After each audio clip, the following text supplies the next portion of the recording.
Okay, it's on. I'm using the kids' computer today because Maxine's internet issues are still on the fritz, and I didn't know how to get a video from her onto the internet. Anyway, I was going to take care of that today. Then I got rear-ended. I went downtown to do a notary job for some friends of ours, and then I went and did another notary job that I wasn't getting paid for, and I was coming on the highway, and it started raining. And everybody was real good, and they slowed down to about 30 miles an hour. I was very proud and impressed, and I came around the corner and was coming around to the other part of the freeway. And everybody's coming to a stop, and I'm slowing down. I'm coming to a stop, and I see the guy in front of me, and it's a little white half-ton pickup truck, and I look in my rearview mirror, and there's this vehicle coming on me at a high speed, rate of speed, and I think, oh my God, he's going to hit me. He's going to hit me. He's going to slam me right into this guy, and this is going to be really bad. So I look over at my mirror real quick, and I check it, and at the same time my hand hits up and hits my blinker, and I look, and it's clear, and I go, and I go to pull over, and wham, I get hit. So I'm like, oh crap, I've been hit anyway. Damn it, this sucks. And it's still raining. Vehicles are coming. I go, I veer off, I wait till it's clear, I veer to the shoulder of the road. Thank goodness at that part there was a good shoulder on the road. And then I look in my other mirror, I look back behind me, and the other guy's in a little car. I think it was a Chevy Malibu. And it's like crooked, and the front end's all busted up, and still sitting over in the lane. And I'm like, oh my gosh, and it's raining, and I'm thinking, well, what are they going to do? And I'm praying that no other vehicles come being stupid around and then they hit them, because that could be really bad. And I pick up the cell phone and I call 911, because I assume that's what you do. I've never been rear-ended before on the freeway in the rain, especially. And so I called 911 and I told them where we were, and I told them about the other vehicle and that it was stuck in the middle of the road, and I was concerned, and it was still raining, blah, blah, blah, blah, blah. Well, then the guys get out of the other vehicle. There's about 4 people, and they push it off to the shoulder, and they were back away about a quarter of a mile behind me because I had to pull over, I don't know, yards, 100 yards, I don't know what it is. Big enough for a tow truck to get in between, there'll still be a distance. Anyway, so then after that, the police were on the way, and I called my husband, and he's like, well, what happened? I tell him, he's like, well, you moved out of the way. And I was like, yeah, I was trying to move the right. And he's like, well, you just moved, and you probably got rear-ended because you moved out of the lane too fast. I said, no, that's not what happened. This guy was going to hit me, nah. So then I'm upset, and I'm like, oh, okay, well, I'll call you in a few minutes. So I hang up. Well, then I get out. The guys come to walk up, and I go in and meet one of the guys halfway, and he says, well, we had a blowout. We had a flat tire.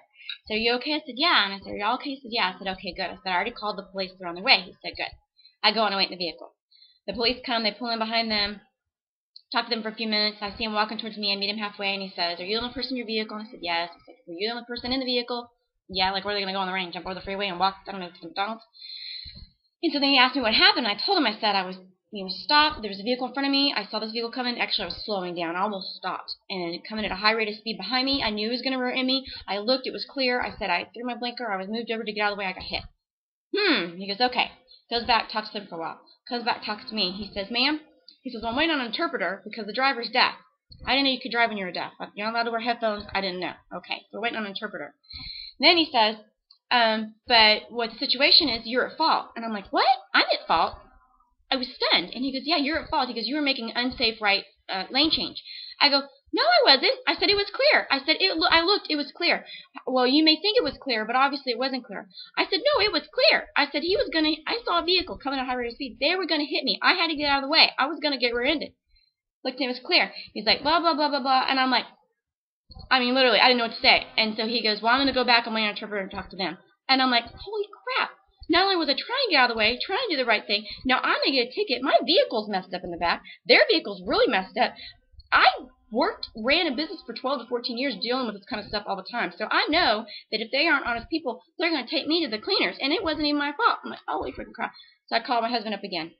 Well, first I get out of the vehicle and I go look at the back of my vehicle, and I go, no, there's no way, because I'm hit on the left-hand side. If I would have been hit pulling out on the right-hand side, the right-hand side of my vehicle would have messed up, or at least the whole middle, not all on the left-hand side. Besides that, I'm thinking, that guy was still stuck in my lane in the middle of the road for until I could get out and move the vehicle. Why would he still be in my lane? This is not right. This is not right. And I'm like, oh gosh, well, you can't argue with an officer. So I call Hubby up. Hubby's like, nope, you argue with him. This is not gonna happen. So the officer comes back and he's talking to me, and I said, well, officer, I said, what about the back of my vehicle? The damages on the left-hand side. I said that if you go look at it, you can see it. So if I was pulling out to the right, they would have hit me on the right. There's no way they would hit me on the left. I said, in his vehicle, you weren't here. They moved off the side of the road, but it was sitting out in the middle of the road, in the middle of that lane.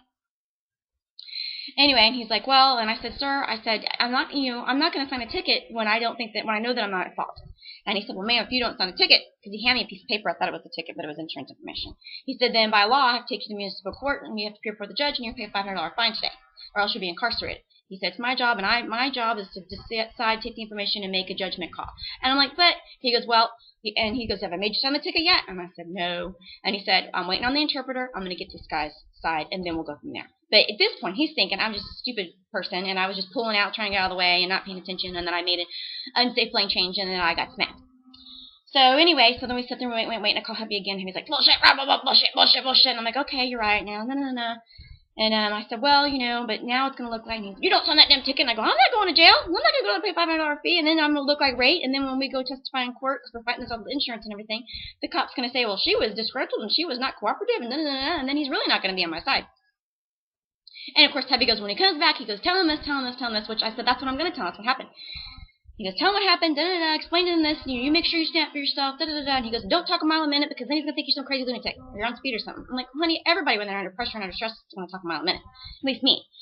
That's why I'm drinking a beer, because I have a stress-induced headache, and it wasn't because of the accident itself, it's because of the freaking crap I thought I was going to take my ass to the cleaners. Pardon my language. Anyway, long story short, I told Hubby, I said, well, look, I got to wait on the officer, waiting on the interpreter. I said, the tow truck's here. I said, let's just hope and pray to God that these people are honest and that they tell him what really happened and that they're not going to say something else that happened, blah, blah, blah, blah. Okay, so I hang up. Officer comes by about 2 minutes and I'm going, please, God, please, God, please, God, please. He comes back, right on my mind, he says, ma'am, he says, you're not at fault. Oh, thank God. Because it could have been bad, even though I knew it wasn't at fault. Once you get a ticket. Anyway, he says, they got a ticket. He said, the guy, we got the interpreter here. He said, he was coming too fast. He saw you were stopped behind the vehicle in front of you. You saw him coming. You tried to get out of the way. You just didn't make it in time. And he hit you. And he said, so you're not at fault. Here's his copy of his ticket. Here's, you got the insurance and everything. And he said, I know you're going to have a great day, but I hope you have a better day. And I said, well, it is a great day. I said, because it could have been a whole lot worse. I said, we could have been injured. They could have got smacked, and I said, and I didn't get ticketed for something that I wasn't at fault for. And I shook his hand, and I got back. Well, I started the vehicle, and I drove shakily until I could get the way home, and then I got here and was on the phone, and then I took to Excedrin, and I'm drinking a beer. Moral of the story is, stand up for yourself, but be polite, and throw in a little prayer up to God. You can't go wrong with that. So, thank you, Lord, and happy Wednesday.